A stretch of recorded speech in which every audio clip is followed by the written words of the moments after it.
बिहार में पिछले कुछ महीनों से वायु प्रदूषण की समस्या ने गंभीर रूप अख्तियार कर लिया। शायद ही कोई ऐसा दिन हो जब पटना समेत राज्य के दूसरे जिलों में बढ़ता वायु प्रदूषण का स्तर चर्चा का विषय ना बना हो। लेकिन क्या आपको पता है कि बिहार के बढ़ते वायु प्रदूषण के लिए यहां चल रहे हजारों हॉस्पिटल भी कम जिम्मेदार नहीं। न्यूज 18 की पड़ताल में कई प्राइवेट या फिर सरकारी अस्पताल नियमों को ताक पर रखकर संचालित हो रहे हैं। यह खास रिपोर्ट देखिए।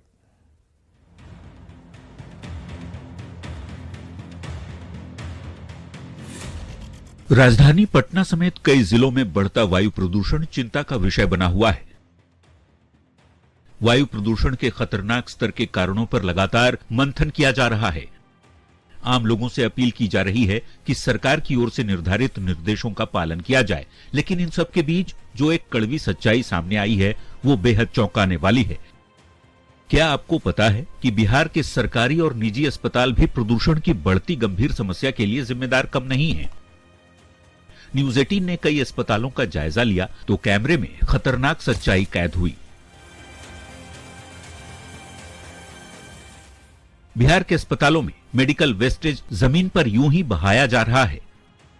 बायो मेडिकल वेस्ट नष्ट करने के लिए अस्पतालों में कोई व्यवस्था नहीं है।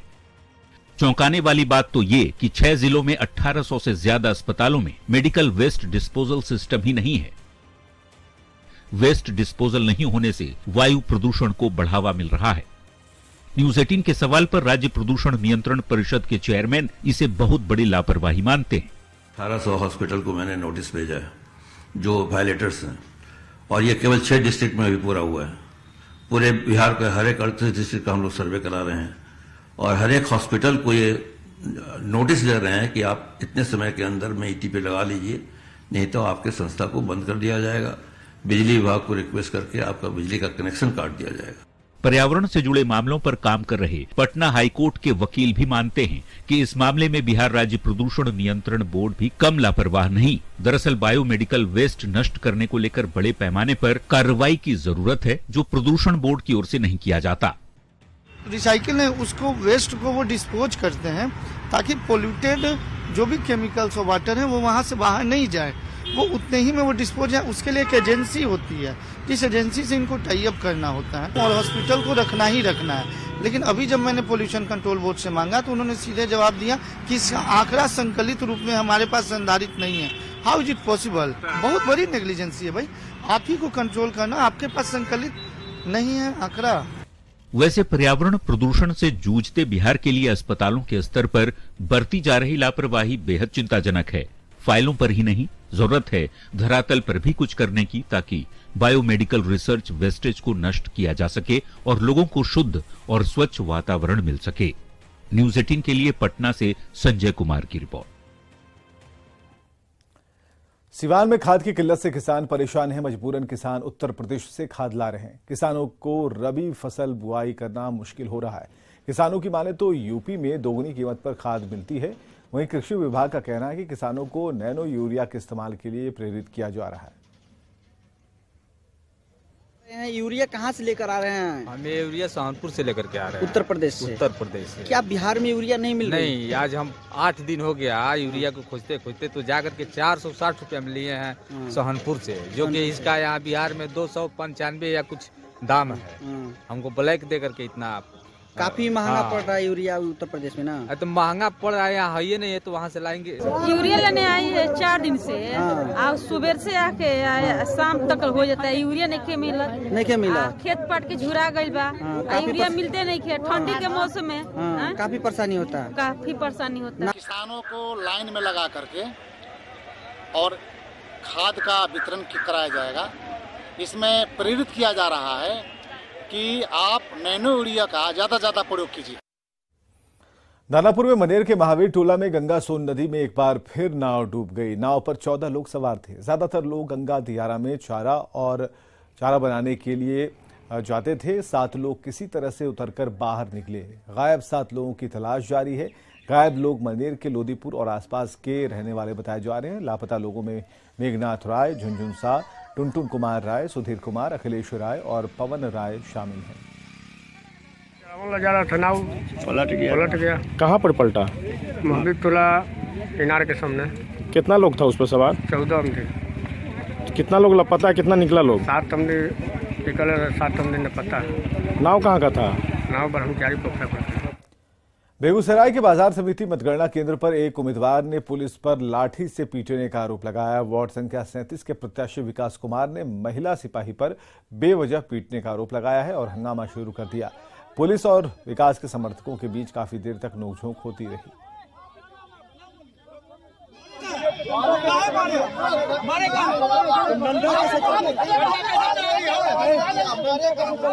शिक्षित वर्ग से आए हुए बिना किसी सूचना का लेडीज पुलिस कर्मी के द्वारा अभ्यर्थी पे लाठीचार्ज करना कहां तक उचित है, हम जिला महोदय से जानकारी लेना चाहते हैं। मुजफ्फरपुर नगर निगम चुनाव का काउंटिंग के दौरान पुलिस ने लाठियां चलाई। काउंटिंग सेंटर के बाहर हजारों की भीड़ जमा थी, जिससे यातायात बाधित थी। पुलिस ने लोगों को वहां से हटाने की कोशिश की, लेकिन लोग हटे नहीं और इसके बाद लाठीचार्ज कर लोगों को खदेड़ा गया। हालांकि पुलिस ने लाठीचार्ज से इनकार किया है। लाठीचार्ज की बात नहीं हुई है। रोड देखिए, आम रोड जो चालू रोड है जिसमें आने जाने वाले लोगों को आना जाना है, उस पे भी लोग भीड़ लगाए हुए, उनको हटाया जा रहा है, खाली कराया जा रहा है। जी हाँ, खाली कराया जा रहा है। गोपालगंज में जिला प्रशासन ने अतिक्रमण हटाओ अभियान चलाया। नगर थाना क्षेत्र के बंजारी से जादवपुर मोड़ तक सड़क किनारे से अतिक्रमण हटाया गया। NH 27 के दोनों तरफ अतिक्रमण किया गया था, जिससे गाड़ियों की आवाजाही में परेशानी होती थी। अधिकारियों ने बताया कि अतिक्रमण करने वालों को पहले नोटिस दी गई, बावजूद अतिक्रमण नहीं हटा। इसके बाद प्रशासन ने कार्रवाई की।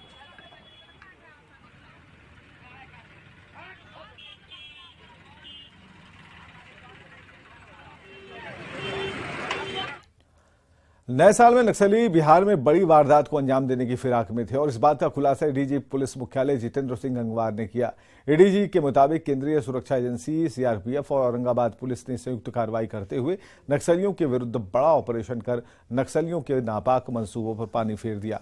हथियारों के जखीरे की उस तस्वीर को आप देख रहे हैं, जिसे औरंगाबाद पुलिस और सीआरपीएफ ने संयुक्त कार्रवाई के दौरान गुरुवार को पकड़ा था। एडीजी का कहना है कि नक्सलियों ने ये सब कुछ बिहार में बड़ा धमाका करने के लिए इकट्ठा करके रखा था।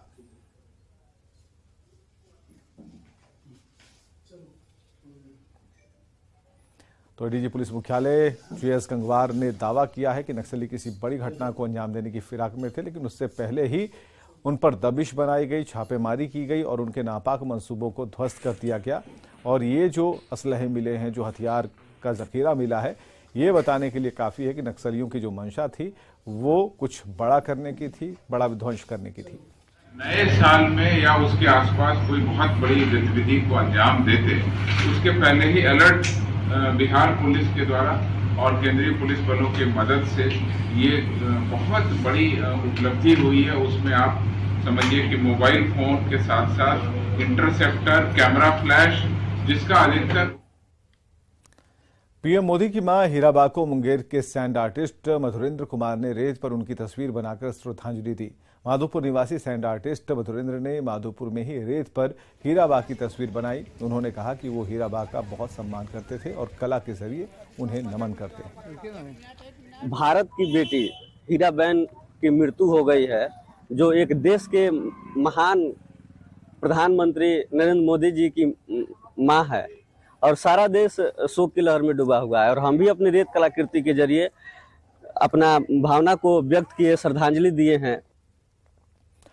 रिलायंस इंडस्ट्रीज के चेयरमैन मुकेश अंबानी और नीता अंबानी के बेटे अनंत अंबानी का रोका यानी सगाई राधिका मर्चेंट के साथ गुरुवार को हुआ। राधिका मर्चेंट शैला मर्चेंट और वीरेन मर्चेंट की बेटी हैं। रोका समारोह राजस्थान के नाथद्वारा श्रीनाथ जी मंदिर में परिवार के सदस्यों और दोस्तों की मौजूदगी में हुआ। अनंत अंबानी और राधिका मर्चेंट ने श्रीनाथ जी का आशीर्वाद लेने के लिए मंदिर में दिन बिताया और मंदिर के पारंपरिक राजभोग श्रृंगार समारोह में हिस्सा लिया। अनंत ने यूएसए में ब्राउन यूनिवर्सिटी से अपनी पढ़ाई पूरी की है और उसके बाद से जियो प्लेटफॉर्म्स और रिलायंस रिटेल वेंचर्स के बोर्ड में सदस्य के रूप में रिलायंस उद्योग में सेवा की। वे वर्तमान में RIL के ऊर्जा कारोबार का नेतृत्व करते हैं। राधिका न्यूयॉर्क विश्वविद्यालय से स्नातक हैं और एनकोर हेल्थ केयर के बोर्ड में निदेशक के रूप में कार्य करती हैं। दो तस्वीरें एक साथ। नाथद्वारा में अनंत अंबानी और राधिका मर्चेंट की सगाई के बाद पार्टी हुई, जिसमें अलग अलग क्षेत्रों की दिग्गज हस्तियां शामिल हुई।